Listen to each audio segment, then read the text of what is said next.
अनमोल audio studio जो एक नओं टैलेंट ऐं जेके प्रोडक्शन जी फ़ख्रिया पेशकश।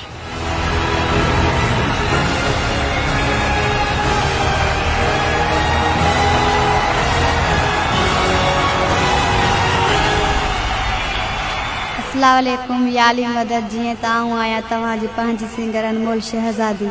जिए त मुझे पेरे एल्बम जी सिलेक्शन जेके कंपनी में थी रही है, जिनजा सिलेक्शन शायर आए इमरान बाराणी ऐं फरीद मरी। चीफ सिलेक्शन शायर आए जेके बलोच। ही एल्बम जल्दी ईंदो, थोरो इंतजार कंदा।